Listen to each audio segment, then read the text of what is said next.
Glória a Deus. Bom dia, meus irmãos. Pode se assentar. Como é gostoso, né, irmãos? Podermos estarmos juntos, presentes. Bom dia aos nossos irmãos que estão presentes virtualmente. Também é muito bom poder compartilhar com você essa mesma adoração. Como é bom poder adorar o Senhor e louvar esse Deus que nos alcançou, irmãos. Que nos resgatou, segundo as Escrituras, da nossa vã maneira de viver. E é por isso que nós nos encontramos, nos reunimos como família, né? Nos ajuntamos para juntos, publicamente, celebrar e adorar ao nosso Senhor, mas também junto ouvir essas verdades que nas dificuldades da vida, no chão da vida, vêm para nos confrontar, mas nós sermos fortalecidos, renovados, animados, vacinados, né? Graças a Deus. A igreja tem orado, nós temos orado para que essa vacina venha mesmo, que a gente consiga se vacinar, mas tem uma vacina muito mais importante, irmãos, que é a vacina da palavra de Deus. Essa vacina nós precisamos diariamente receber essas doses, porque se nós não tomarmos essas doses dessa vacina, que é a palavra de Deus, nós seremos infectados pelo conceito humano, pela ideia humana. Foi exatamente isso porque o Senhor, o Deus eterno, se fez carne para resgatar um povo que estava caminhando, segundo as Escrituras, para o abismo, para o inferno. Caminhando segundo os seus pensamentos, segundo os seus conceitos, segundo as suas ideias, indo feliz, achando que estava tudo bem. Mas o Cristo, o Deus encarnado, a promessa do Senhor, desde o seu plano de redenção, ele se faz carne, ele se faz presente e agora começa a sinalizar o reino. E Cristo, irmãos, como alguns ensinam e falam, ele não é só um modelo, né? A ideia humanista vem dizer que Cristo ele foi um bom modelo e que deve ser seguido. É verdade, mas para nós cristãos, o nosso Cristo, ele é o nosso Salvador, o nosso resgatador. É verdade que nós olhamos para ele e seguimos os seus passos. Mas quando nós vemos a nossa humanidade, reconhecemos que não dá para ser como Ele é. É por isso que Ele veio morar dentro de nós. E a partir de agora, diariamente, nos fazer crescer, desenvolver, para nos parecermos com Ele. E é esse mês que nós estamos conversando, reforçando essa ideia, né? Temos trabalhado já há um bom tempo esse conceito, né? E agora mais firmemente sobre o corandeu, né? Diante de Deus, diante da face de Deus, o Senhor que tudo vê. Nós vamos reconhecendo isso. Irmãos, nós, a igreja de Cristo, ela sempre teve sobre constante ataque, sobre constante influência, desde o seu nascimento. Nós efetivamente dizemos que ela se inicia ali a partir de Atos 2, mas nós sempre enfocamos e sempre falamos aos irmãos que a igreja de Cristo ela é uma continuação do povo de Israel, que no Antigo Testamento o Senhor também separou esse povo e falou, olha, vocês têm um Senhor, vocês têm um Deus, vocês são a minha propriedade particular. E vocês agora precisam viver totalmente diferente do que as demais nações vivem. Não era fazer uma separação, um sectarismo, mas que eles pudessem ser uma luz, uma referência para toda a humanidade, já que essa humanidade estava toda perdida, com as suas ideias, seus conceitos, seus deuses, seus ídolos, o Senhor ainda assim misericordiosamente alcança um povo, separa esse povo, faz uma promessa, e em Cristo agora, a sua promessa é finalizada. Em Cristo agora, a gente podemos dizer que é a última cartada de Deus para salvar a humanidade. Cristo veio para resgatar, para salvar. E a partir de que esse homem e essa mulher têm esse entendimento, têm esse conhecimento, que ele estava caminhando por um caminho totalmente diferente do seu Senhor, do seu Salvador, agora a sua percepção é ajustada. Agora a sua lente é ajustada e agora nós começamos a compreender. Eu tenho um Senhor, eu tenho um Deus. E agora eu preciso caminhar segundo a sua vontade. Porque antes eu caminhava segundo a minha vontade e não me satisfazia.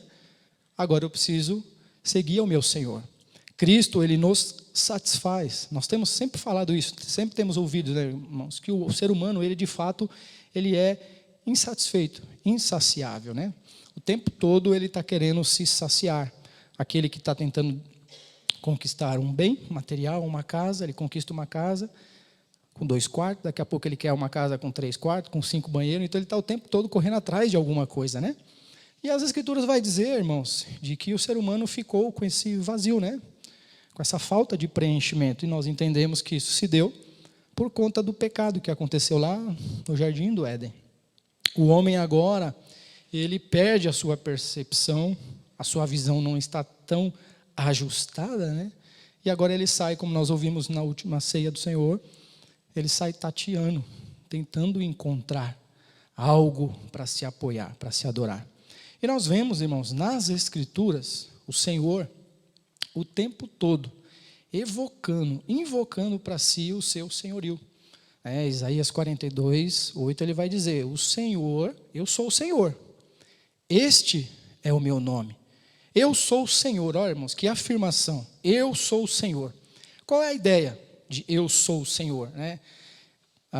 Essa semana eu estava, todo mundo sabe que eu trabalho no hospital, né? E nesse dia o dono do hospital, o mantenedor do hospital passou lá, e a pessoa me cutucou e falou: isso aí é o mantenedor, né?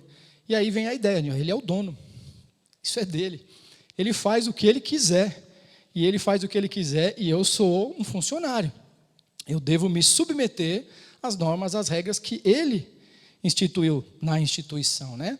Nós podemos fazer uma aplicação disso, olhando para o Senhor. Se Ele é o Senhor, Ele é o dono de todas as coisas, né? O Salmos 24 vai falar, o Senhor vai de novo evocar para si: eu sou o Senhor, do Senhor é a terra e a sua plenitude, tudo que nela há. É Ele que mantém todos os homens com o fôlego de vida, é Ele que providencia todas as coisas. Então, irmãos, a partir dessas afirmações, nós começamos a aprender e entender que se o Senhor é soberano, é dono de tudo, se tudo é dele, logo, eu não tenho nada. Logo, nada é meu. Mas é interessante que o ser humano entende e anda como se tudo fosse dele, como se ele fosse dono de todas as coisas. Ele toma para si a sua propriedade, tem esse desejo de posse, né? A gente vê até nos dias de hoje algumas pessoas achando que Deus é um produto particular dele. E nós temos aprendido constantemente que o Senhor, Ele não é o nosso produto particular. E Ele age e faz do jeito que Ele quer, da maneira que Ele quer, como Ele quer. Por isso, irmãos, eu e você precisamos compreender e viver esse corandeu. Ora, se eu não vivo o corandeu, se eu não tenho esse reconhecimento de quem é o Senhor, quem é Deus, naturalmente eu vou viver o eu. Nós temos somente 2 vias, não existe uma terceira via. As Escrituras estão o tempo todo falando: ou vocês são filhos de Deus, ou o que Jesus falou para os fariseus em João 8, o vosso pai é o diabo, porque vocês não creem em mim. Então Jesus traz uma mensagem dura. Por isso, irmãos, o Evangelho, ele tem princípios, verdades absolutas que não devem ser negociadas. É por isso que constantemente nós sempre estamos convidando aos irmãos: irmãos, venha se vacinar, participe dos pequenos grupos, irmãos. É justamente para isso que serve, para nós a cada dia mais conhecermos essas verdades, porque senão, irmãos, naturalmente a gente vai miscigenar, vai misturar as verdades humanas, os conceitos humanos, que naturalmente nós temos, nós ouvimos, e vamos tentar dar um jeitinho com a verdade, com a palavra. E aí, nós vamos ter muita dificuldade para colocar em prática. Pode trazer muitos conflitos, muitas dúvidas, muitas incertezas. Porque nós aprendemos, e nós vemos nas Escrituras, irmãos, quando o Senhor cria o homem e a mulher, cria o casal, Ele cria com um propósito, né? Ele cria com um objetivo.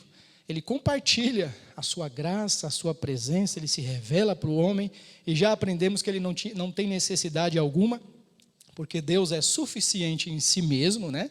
Ele não precisa do homem para se completar, mas de uma maneira incompreensível, ainda assim, Ele compartilhou conosco a sua presença, o seu amor, e agora nós podemos desfrutar disso. Era assim lá no jardim. O casal tinha as suas responsabilidades, que eu quero reforçar mais uma vez aqui, os mandatos que nós temos ouvido às quartas-feiras no Comuna em Casa, o mandato cultural, o homem tinha a responsabilidade de cuidar do jardim, o mandato social, a mulher e o homem deveria cuidar um do outro, se complementar entre um e outro, e por fim o mandato espiritual, esse homem deveria se relacionar com o seu Senhor. Então esse mandato espiritual, nós chamamos isso do Imago Dei. Deus cria o homem à sua imagem, à semelhança. Então o homem tem essa percepção de adorar ao Deus, que nós já ouvimos, transcendente. O nosso Deus, ele é totalmente à parte desse mundo material. Ele transcende a isso. Por isso ele criou o homem e fez um homem um ser espiritual, que nós chamamos de alma ou espírito, alma e espírito. Então esse homem, naturalmente, ele tem essa religiosidade. A religiosidade é o desejo de alcançar o transcendente. Por isso que nós vemos o ser humano o tempo todo buscando algo superior a ele para adorar, para reverenciar, para se sujeitar, Só que a partir do momento que o pecado entra, quando o homem cede essa sedução, o homem perde essa consciência que ele tinha de quem era o seu Senhor, de que ele estava diante do seu Senhor e todo dia à tarde ele ouvia a voz do seu Senhor, se relacionava ao seu Senhor. O homem trabalhava antes da queda, então o trabalho não é um mal, não é uma desgraça como todo mundo fala, O homem tinha os seus compromissos. O problema é que agora o homem vai ter que comer através do esforço, do seu trabalho. Essa é uma condição que o Senhor traz.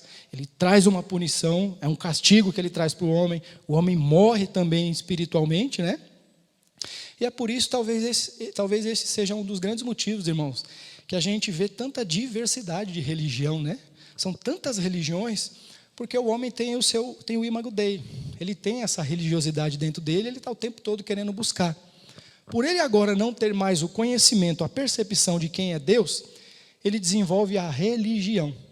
Aí ele começa a fazer os seus ídolos. A gente vê até o povo de Deus, Quando o Senhor tira do Egito, um pouquinho de tempo que Moisés ficou lá no monte, vamos fazer um bezerro aqui e vamos adorar. Então a gente vai aprendendo essa necessidade que o homem tem o tempo todo de querer adorar. Mas o Senhor, no seu plano de salvação, no seu plano de resgate, ele envia o seu Filho para a partir de agora salvar um povo. Jesus ele é o sacrifício vicário. Ele se entrega no nosso lugar, porque nós estávamos endividados, sem condições de viver por Deus, para Deus, sem condições de viver o corandeu. Por conta dessa religiosidade, qualquer um agora pode falar, olha, eu creio em Deus, eu estou diante de Deus. É até natural. Então, a religiosidade, ela comprova, irmãos, ela nos mostra efetivamente de que o homem, ele precisa se apoiar em algo, em adorar em algo. É por isso que o Senhor agora começa a salvar homens e mulheres. E agora dar uma direção, dar um novo jeitão de viver. Por quê? Porque como a sua visão está embaçada, como o seu binóculo está desfocado, ele coloca as suas normas, as suas regras. Por isso que nós estamos constantemente, irmãos, enfatizando.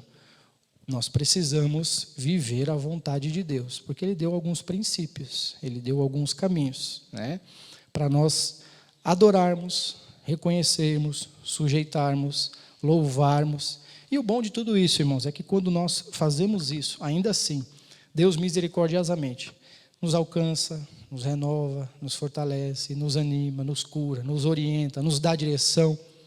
Nos dá uma nova esperança agora, porque esse conceito humanista, nós temos ouvido durante esse bom tempo e temos sido agraciados, irmãos, com os vídeos diários que nós temos ouvido, e isso serve para mostrar para nós que o Senhor agora, Ele não está preso a cargos eclesiásticos. Quando a reforma vem, eles quebram esse erro equivocadamente que o romanismo, o catolicismo romano trouxe. De que Deus primeiro falava com pessoas especiais, para a partir daí falar com o povo. Não é isso que as Escrituras vai dizer, As Escrituras vai dizer lá em Atos capítulo 2 que agora o Senhor está cumprindo uma promessa profetizada lá atrás pelo profeta Joel. Agora Deus está derramando o Espírito dele sobre toda a carne. Por isso, viver o corandeu não é uma responsabilidade somente do pastor, do presbítero. Viver o corandeu é uma responsabilidade para o seu povo, para a sua igreja. Por isso nós temos um compromisso e uma responsabilidade, irmãos. Anunciarmos o Senhor através da nossa vida prática. Por isso que nós falamos, olha, você precisa trabalhar e trabalhar para a glória de Deus. Você precisa comer. Ontem nós tivemos um encontro muito bom aqui. Quero reforçar os nossos irmãos, os homens. Nós temos nos encontrado por enquanto quinzenalmente e tratado assuntos do universo masculino. E ontem nós estávamos falando um pouco sobre a alimentação, que é claro, tanto do homem quanto para a mulher. E eu saí daqui um pouco meio triste, irmãos, porque eu falei, meu pai, como eu tenho pecado, né? Como eu tenho sido irresponsável na minha alimentação. Mas que bom que nós podemos nos encontrar, ouvir e ajustar. Nós somos assim, né, irmãos? Nós não somos perfeitos o tempo todo. Foi falado aqui sobre o perfeccionismo. Nós buscamos a perfeição em Cristo, mas reconhecemos a nossa natureza. E por isso que o tempo todo o Espírito dele tem gerado esse arrependimento dentro de nós. E nós reconhecemos e falamos, Senhor, tem misericórdia, porque eu preciso de Ti. O que a imagem de Deus no homem tem a ver com a religiosidade humana? A resposta é que nós fomos criados não somente como corpo físico ou matéria, mas espírito, como falamos aqui, né? E é sobre isso que eu gostaria de conversar com vocês, pontuar alguns pontos a vocês, né? No plano de redenção do nosso Senhor, Ele envia o Cristo, o Deus que agora se faz carne. Nós cremos na encarnação, né, irmãos? Não na reencarnação, nós cremos na encarnação. O Deus transcendente, ou seja, é impossível o ser material alcançar esse transcendente se esse ser que está além não se revelar.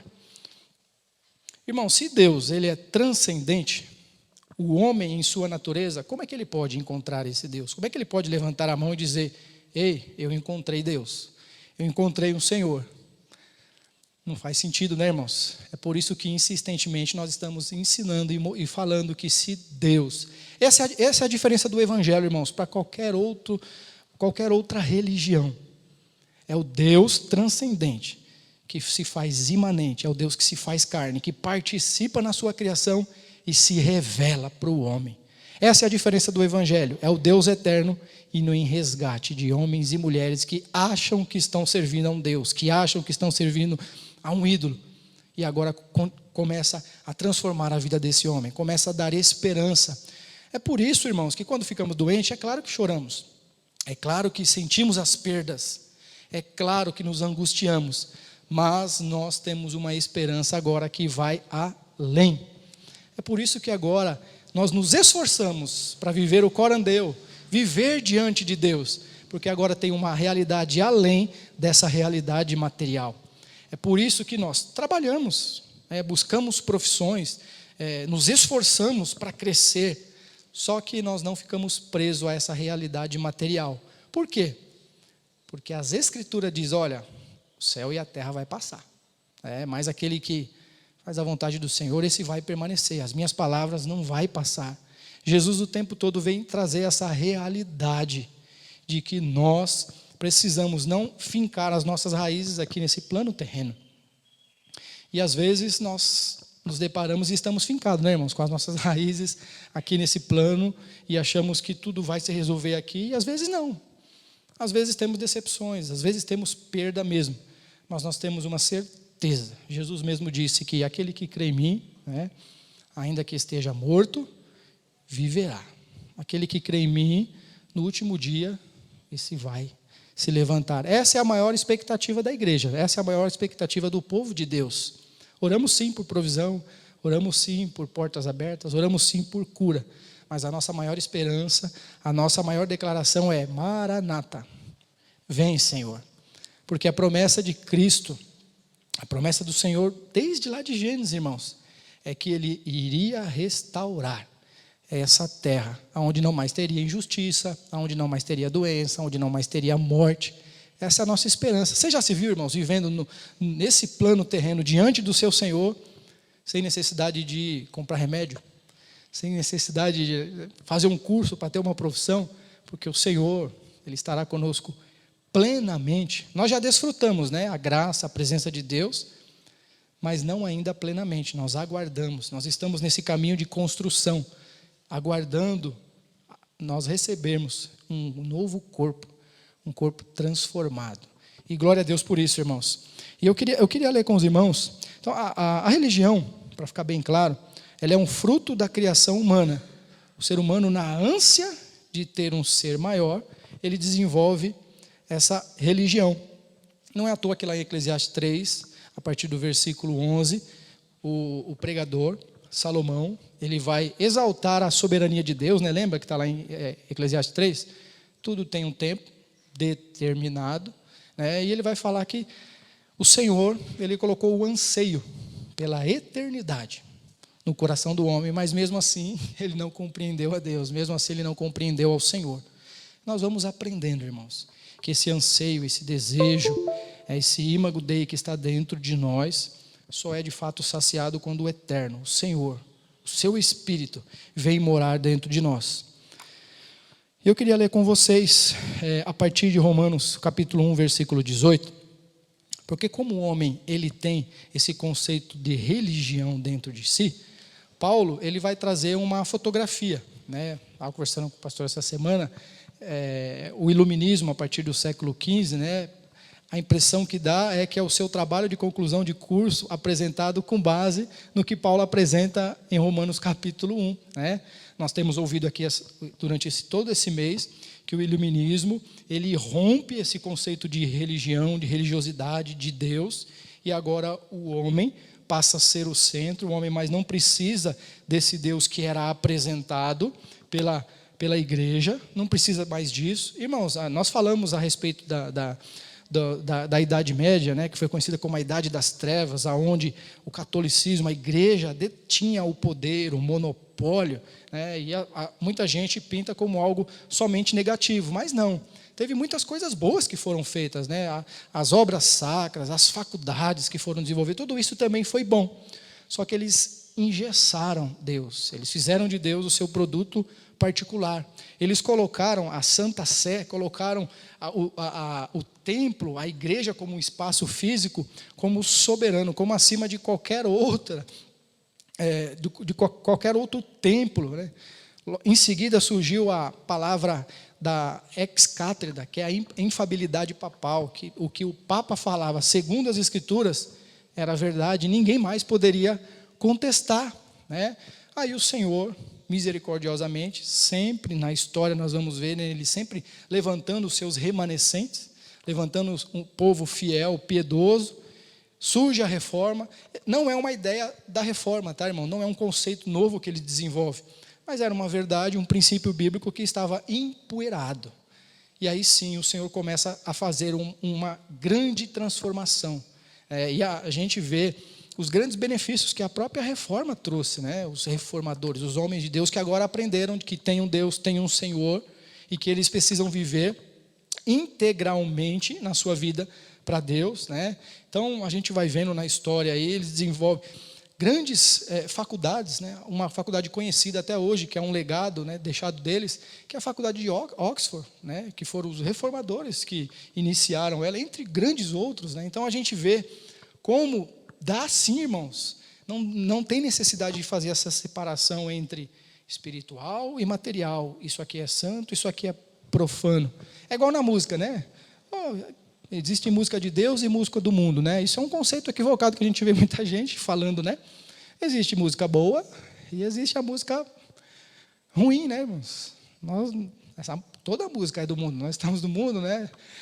Enfim, e aí a gente vai aprendendo como está um pouco desajustado esse ensinamento. É essa herança, essa raiz ainda, que nós estamos cada dia mais nos desprendendo, né? E quando a gente tem essa concepção de quem é o Senhor e que eu estou diante dele, quando eu agora começo a me relacionar bem no meu trabalho, quando eu agora começo a me relacionar bem com os meus amigos, praticando um esporte, jogando futebol, as pessoas agora começam a olhar para nós de uma maneira diferente, falar, puxa, seu jeito de falar é diferente, né? Como é que você consegue estar no nosso meio e ainda assim não fazer o que a gente faz? Assim é o cristão que é alcançado pelo Senhor. Assim é o cristão que de fato foi transformado, ele começa agora a brilhar. Não tem momentos específicos para ele sinalizar Deus. Ele entende agora que aonde ele está, ele quer adorar, ele quer glorificar Deus. E o apóstolo Paulo fala, lá em Romanos capítulo 1, a partir do versículo 18, irmãos, vou ler com vocês. Paulo dá essa fotografia de quem é o ser humano. Paulo dá essa fotografia dessa incapacidade que o homem agora tem de adorar a Deus, porque ele perdeu a sua visão. Romanos 1, Paulo escreve a carta à igreja que está em Roma, e ele escreve para dar uma série de orientações. A princípio, irmãos, parece que estava tendo uma divisão na comunidade local de Roma, entre os gentios e os judeus. Antigamente era separado em dois povos, o povo judeu, que era o povo de Deus, e os gentios, que eram os não-judeus, portanto não faziam parte da herança prometida pelo Senhor. Né? O Senhor levanta esses grandes homens, os apóstolos, revela a vontade de Cristo. Ele vai mostrar que esse povo sempre foi só um povo, que a igreja de Deus sempre foi única e exclusiva de Deus. Só que estava tendo uma divisão, porque os gentios estavam se inflando, né, achando de que eles eram agora o povo bonitinho e os judeus haviam sido rejeitados. Paulo começa a desenvolver esse ensinamento para eles, para dizer que tanto gentios quanto judeus precisam da graça, da misericórdia do Senhor, porque senão eles estão indo junto, abraçadinho, para o mesmo caminho.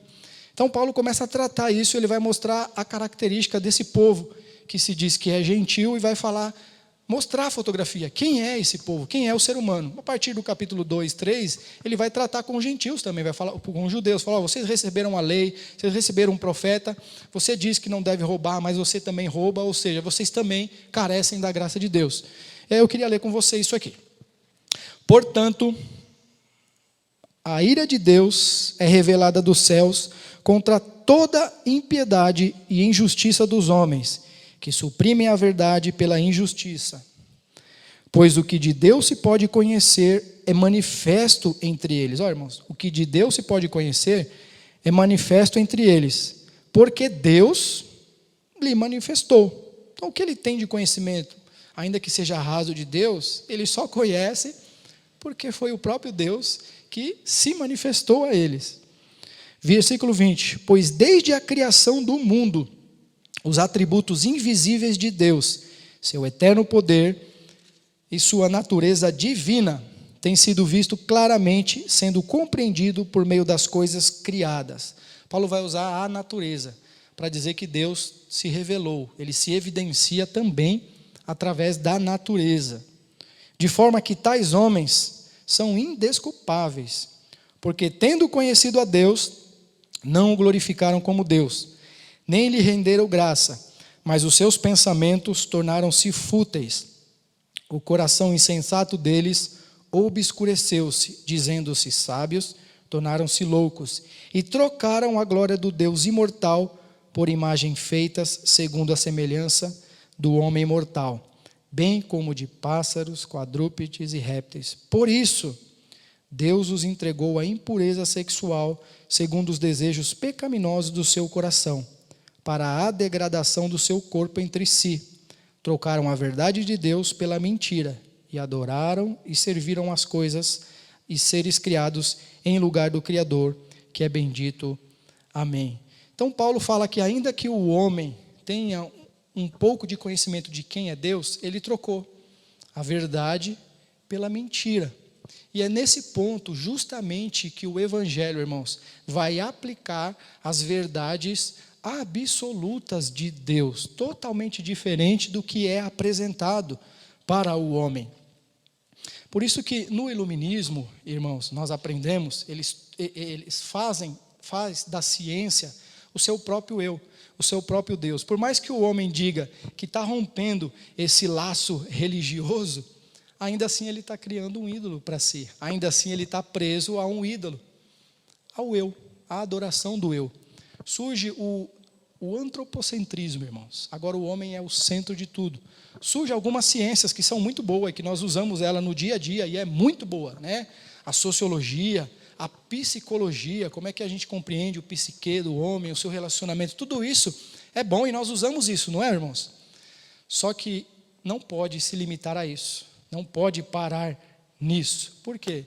Porque nós estamos falando de um Deus que vai além disso. A salvação do homem não está presa à sua ação social, ao seu ensinamento social, vai além disso. Quando nós falamos de que a sociologia, a psicologia, seja qualquer outro saber humano é suficiente, nós estamos diretamente esvaziando a cruz de Cristo. Nós estamos diretamente dizendo que Cristo não é suficiente. E é por isso que nós estamos enfatizando o corandeu, as Escrituras, a suficiência de Cristo. Quando nós aprendemos e descobrimos e entendemos sobre a suficiência de Cristo, irmãos, o nosso jeito de viver muda-se. A nossa maneira de interagir muda-se. Paulo vai dizer lá em 2 Coríntios, a partir do capítulo 5, irmãos, porque quando surge o antropocentrismo, dá a ideia de que agora tudo gira em torno do homem. Tudo agora é para o homem. E é interessante que esse conceito, essa ideia, ela invade o meio cristão e a gente diariamente, diversamente, temos ouvido de que você é o centro de Deus, você é o centro da vontade de Deus, de que Deus ele está preso às suas vontades e tudo que ele tem que fazer é por você e para você. E aí conflita, né, irmãos, com o que nós temos ouvido e visto na palavra de Deus, de que tudo é por Ele, tudo é para Ele, né? E aí, quando nós vamos aprendendo isso, irmãos, nós vamos enxergando a vida melhor. Nós não nos paramos no puxa, eu estou magoado, não vou mais servir a Deus porque não abriu a porta, não curou. Nós entendemos agora. Não tem problema, Senhor. Se o Senhor não quer curar, eu estou diante de Ti. Eu reconheço quem é o Senhor. Se o Senhor não abre a porta, se eu estou com dinheiro, se eu estou sem dinheiro, Paulo vai falar sobre isso, né? Eu aprendi agora a viver em toda e qualquer situação. Aceitei muito, aceitei pouco, porque agora eu posso todas as coisas naquele que me fortalece. Nós vamos aprendendo isso, irmãos. Eu queria ler com vocês. Está lá na segunda carta de Paulo aos Coríntios. Paulo vai dizer agora, vai nos ensinar, as Escrituras vai nos ensinar, irmãos, de que, e a Bíblia nos ensina de que nós, o homem, ele não é o centro de tudo. De tudo que Deus faz não é por causa do homem. Paulo vai falar lá em Coríntios, nós estamos estudando a igreja aos Coríntios, todos os domingos de manhã. Eu queria convidar você, a partir das 9 horas da manhã, todos os domingos nós estamos aprendendo sobre a igreja de Coríntios e estamos nos identificando muito, irmãos, com os irmãos de Coríntios, né? E eu queria ler com vocês. Segunda carta de Paulo aos Coríntios.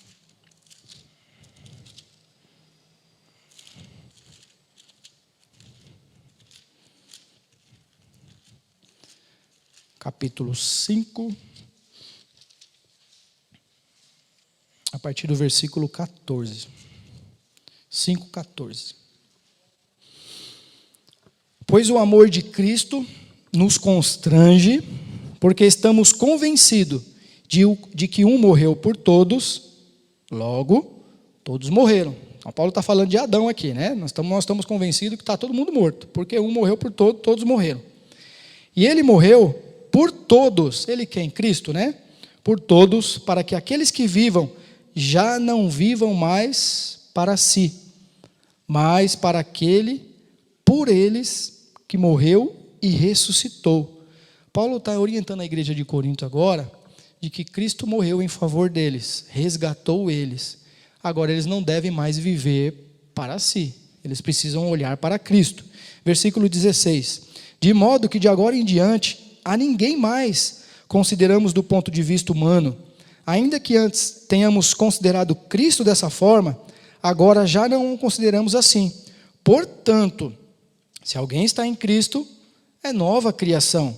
As coisas antigas, né, o jeito antigo de viver, a maneira de viver, já passaram. Eis que surgiram coisas novas. Versículo 18, ele traz uma afirmação, irmãos. Tudo isso provém de Deus, que nos reconciliou consigo mesmo por meio de Cristo e nos deu o ministério da reconciliação. Versículo 19, ou seja, que Deus em Cristo estava reconciliando consigo mesmo o mundo, não levando em conta os pecados dos homens, e nos confiou a mensagem da reconciliação. Portanto, somos embaixadores de Cristo, como se Deus estivesse fazendo o seu apelo por nosso intermédio. Por amor a Cristo lhe suplicamos. reconcilie-se com Deus. Deus tornou o pecado por nós, aquele que não tinha pecado, para que nele nós tornássemos justiça de Deus. Paulo vai reforçar de que o Senhor, tudo o que Ele está fazendo, é por amor a Ele mesmo. Somente a Deus a glória, né? Tudo o que nós fazemos a glória é de Deus, a glória é para Deus. E Paulo agora vai enfatizar, olha, vocês têm uma maneira nova de viver, e agora Deus, através de você, está clamando para o mundo que eles se arrependam, que eles se voltem para Deus.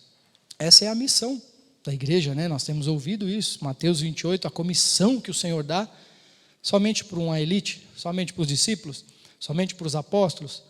Parece que não, é para o seu povo, aqueles que o Senhor está chamando, porque Paulo está falando, agora o Senhor morreu por vocês, é por vocês, foi vocês que Ele salvou, foi vocês que Ele separou desse mundo, agora vocês precisam anunciar esse evangelho das boas novas, o evangelho que traz paz para aquele que está em guerra, o evangelho que traz saúde ao que está doente, não só fisicamente, né? Mas espiritualmente também. Esse evangelho, irmãos, ele é totalmente diferente de qualquer outra mensagem, porque quando você ouve uma palavra que vem de Deus, a palavra que vem da boca do Senhor, que é a sua santa palavra, às vezes pode ser que não resolva o problema, mas você recebe uma força, uma coragem, que de novo te levanta para você caminhar e continuar seguindo ao Senhor. Essa é a palavra do Senhor que transcende. É um livro comum, é um livro com gramática, que qualquer um que tenha conhecimento de gramática pode dar uma interpretação, e a interpretação que possa ser até correta. Mas para aqueles que o Senhor deu o seu Espírito, quando você ouve a palavra, você vai ouvir uma voz dentro de você dizendo, é com você que eu estou falando, essa mensagem é para você, eu estou com você, eu tenho visto as suas dificuldades, as suas aflições, eu estou com você. Isso nos conforta, né, irmãos? Isso nos anima, nos encoraja, nos fortalece. Por isso, irmãos, que nós devemos viver o corandeu. E viver o corandeu não é viver segundo a minha vontade. Nós temos que tomar muito cuidado com isso, né, irmãos? Porque senão nós podemos confundir, né? O pastor me liga, né? Ô, Kleber, está tudo bem? Estou, pastor, estou aqui em Fernando de Noronha, vivendo o corandeu. Ô, coisa boa, glória a Deus. Irmãos, não é isso que as Escrituras nos ensinam. Nós agora temos um Senhor e temos que cumprir a sua vontade. E cumprir a vontade, irmãos, não é estar frequentemente num espaço físico aqui. Isso é necessário, é essencial, tá bom, irmãos? Isso é bíblico, nós precisamos nos reunir como igreja. Mas eu preciso ser a carta aberta de Cristo, que nós temos ouvido. O apóstolo Paulo fala a respeito disso. Você pode ir em Fernando de Noronha? Claro que pode, irmão. Você deve ir. Mas não viva só em função disso, né? Viva para o Senhor. Nós temos um propósito agora, né? Nós temos uma missão a cumprir. E aí, irmãos, eu queria encerrar com Lucas. Ler algumas passagens com os irmãos. Lucas, o Evangelho de Lucas. Semana passada nós ouvimos o médico Lucas falando através do livro de Atos. E hoje eu queria conversar rapidamente com vocês, porque se agora eu estava preso numa religião, se eu estava morto em minhas transgressões, em meu pecado, agora eu estou vivendo uma nova vida, eu devo agora me firmar nessa verdade. É exatamente isso que Lucas vai dizer quando ele escreve os Atos dos Apóstolos e quando ele escreve o Evangelho. Ele direciona para um homem muito provavelmente muito importante na época, na província, né? O excelentíssimo Teófilo, né? Lucas é capítulo 12, mas eu queria só ler o primeiro versículo do capítulo 1, que eu achei muito interessante, irmãos. Lucas 1. Muitos já se dedicaram a elaborar um relato dos fatos que se cumpriram entre nós, conforme nos foram transmitidos por aqueles que desde o início foram testemunhas oculares e servos da palavra. Eu mesmo investiguei tudo cuidadosamente desde o começo e decidi escrever-te um relato ordenado, ó excelentíssimo Teófilo, para que tenha certeza das coisas que te foram ensinadas. Olha que legal, irmãos. Lucas, ele se propõe a fazer esse relato, certamente inspirado por Deus, e reforça para Teófilo: estou escrevendo tudo isso aqui para que você se firme cada vez mais nas verdades que te foram ensinadas. Então você vê, irmãos, como que na caminhada da fé seria muito bom se como Matrix a gente recebesse um chip e tivesse todo o conhecimento teológico, todo o conhecimento de Deus. Mas não, naturalmente, nós vamos crescendo na graça e no conhecimento. Lucas fala isso para Teófilo, e certamente isso é desenvolvido com a comunidade da fé no primeiro século. E que verdades são essas? Que verdades são essas? A gente vai ver algumas verdades que eu queria finalizar com você. Ler alguns versículos com você do próprio capítulo 12. O versículo 32, Jesus, depois de dar uma série de orientações para os seus discípulos, para o seu povo, e naquela época, irmãos, eles já estavam sofrendo perseguição, estavam com dificuldade econômica, tinham dificuldade para comprar, porque era cristão, se é cristão não pode trabalhar, não pode comer, então naturalmente eles não tinham dinheiro.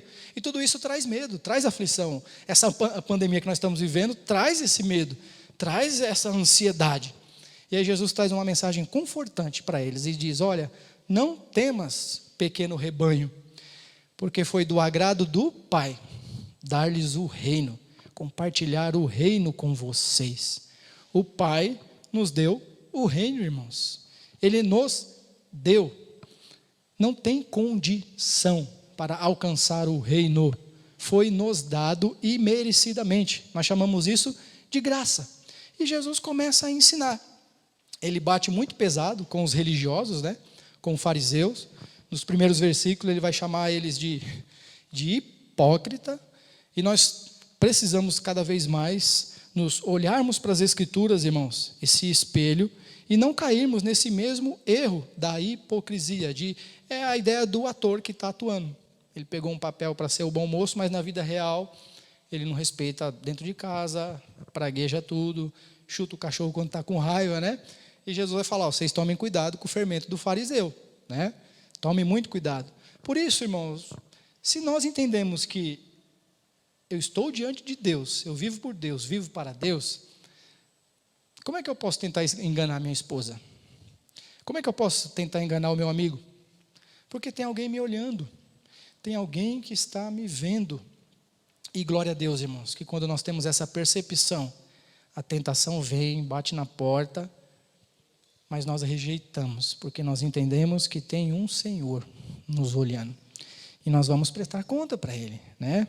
E o Senhor vai ensinar isso para os seus discípulos. Ele vai trazer algumas motivações. Por mais que o Senhor, Ele é soberano, Ele controla tudo, tudo vem dEle, nós cremos mesmo nisso, mas a nossa humanidade fala alto e às vezes ficamos com medo. Puxa, por que eu estou passando por isso? Por que essa enfermidade? Por que essa perda? Por que isso? E Jesus trabalha e vai incentivar os seus discípulos, vai incentivar a sua igreja, incentivar o seu povo. Porque nós, irmãos, somos perfeccionistas demais, né? E aí nós olhamos para a Escritura e queremos ser perfeito. E aí nós descobrimos que não somos e às vezes nos arrebentamos com atitudes que não deveríamos ter tomado, falado coisas que não deveríamos ter falado, né? E aí pode bater a vontade de a gente poder parar, desanimar. Mas nós não somos produtos descartáveis, porque o Senhor te escolheu e o Senhor te chamou. E você agora é propriedade dEle. E aí Ele vai usar o chicotinho, a varinha, que são as consequências que nós passamos da vida, mas Ele vai te levantar, Ele vai te renovar, Ele vai te animar. Há momentos da vida que a gente passa igual Elias, né? O bicho pegou lá, Jezabel matou o povo lá, os profetas. Eliseu recebe essa ameaça e ele se esconde, ele se desanima. Só eu aqui, né? O Senhor se revela para ele, né? Fala: rapaz, eu guardei mais 7.000. Porque quem sustenta é Deus, irmãos. Quem guarda é Deus, quem livra é Deus, quem faz a obra é Deus. E aí nós aprendemos que não estamos sozinhos. Nós aprendemos que o Senhor está conosco. Às vezes eu sinto vontade de um exemplo, de o pastor estar mais comigo, mas tem momentos que você tem que estar sozinho entre você e Deus, para que você cresça, para que você amadureça, para que você não fique apoiado em alguém, porque agora você tem um novo jeito de viver, você tem um Senhor. Você não vive, eu não preciso de ninguém, não é isso, irmãos. Mas nós aprendemos que na vida, a nossa humanidade, eu posso decepcionar, alguém pode me chatear, eu posso magoar alguém, mas eu sou família, nós somos diferentes. Servindo um mesmo Deus, servindo um mesmo Senhor. E aí Jesus traz esse ensinamento. Versículo 2, ele repreende os discípulos, ele fala para os discípulos: olha, tome cuidado com os fariseus, com o fermento. Olha o versículo 2.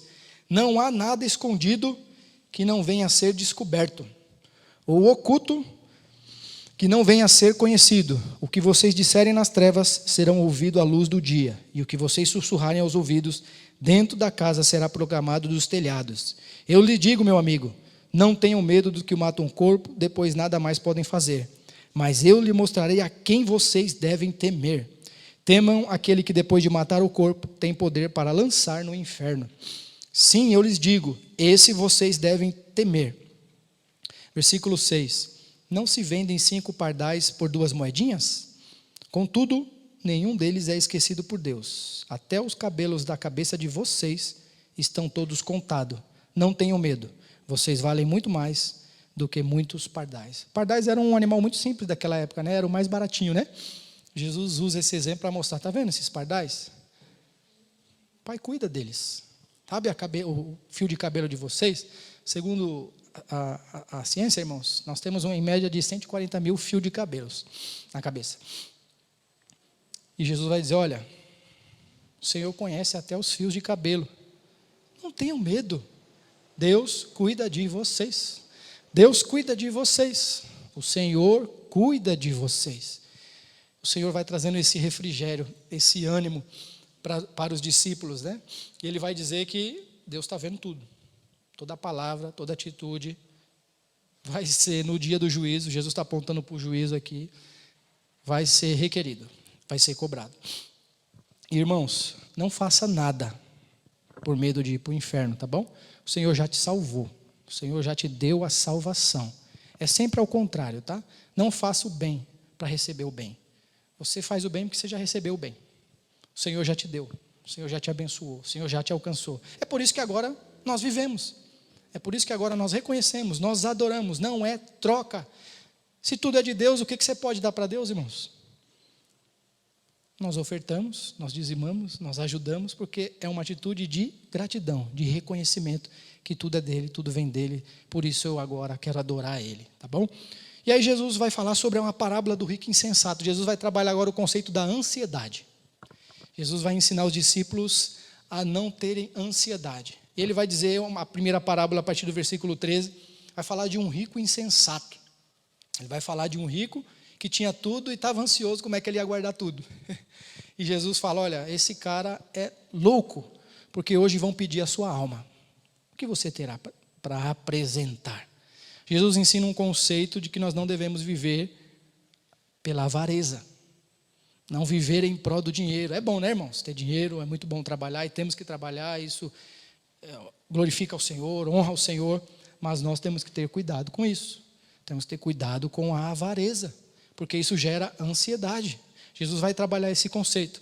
E a partir do versículo 12, Jesus vai trabalhar a ansiedade agora para as pessoas que não têm nada.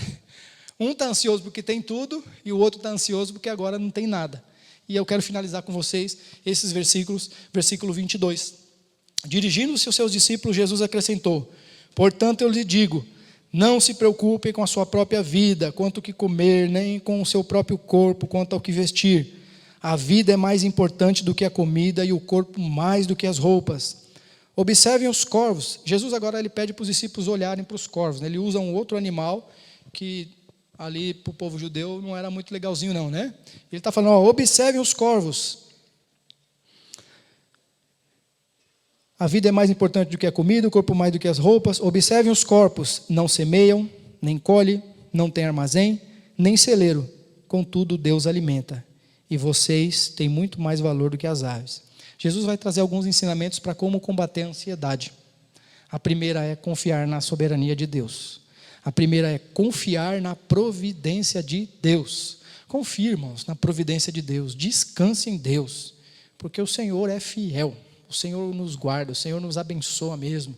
Jesus vai trabalhar esse primeiro conceito. Versículo 25. Jesus vai falar que a ansiedade é uma tolice. Que a ansiedade não serve para nada. Se a ansiedade, irmãos, me fizesse crescer, alcançar, eu ia ficar desesperado o tempo todo. E a gente precisa trabalhar esse conceito de ansiedade, né, de desespero. Porque Jesus vai falar, você pode aumentar 1 centímetro da sua altura? Você pode fazer um fiozinho de cabelo ficar branco? Então isso é tolice. Descansa, confie, porque o Pai cuida. Quem de vocês, por mais que se preocupe, pode acrescentar uma hora que seja a sua vida? Visto que vocês não podem sequer fazer uma coisa tão pequena, por que se preocupar com o restante? Observem como crescem os lírios. Jesus usa um outro conceito agora, pede para olhar para as flores do campo, né? Eles não trabalham, não tecem, contudo eu lhe digo, que nem Salomão, em todo o seu esplendor, vestiu-se como um deles. Se Deus veste assim a erva do campo, que hoje existe, amanhã é lançada ao fogo, quanto mais vestirá vocês, homens de pequena fé. Não busque ansiosamente o que comer ou beber, não se preocupe com isso, pois o mundo pagão é que corre atrás dessas coisas, mas o Pai sabe que vocês precisam dela. Busquem, pois, o reino de Deus, e essas coisas lhes serão acrescentadas. Não tenham medo, pequeno rebanho, pois foi do agrado do Pai dar-lhes o reino. Jesus vai para a prática agora, tá bom, irmãos? Ele vai para a prática do reino.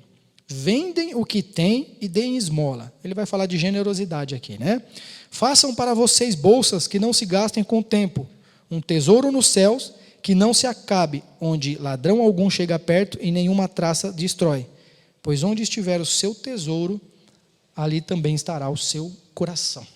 Jesus falou que onde estiver concentrado os seus esforços, onde está o seu coração, ali vai estar a sua ansiedade, o seu desejo. E Jesus vai falar para os discípulos, olhem para o reino.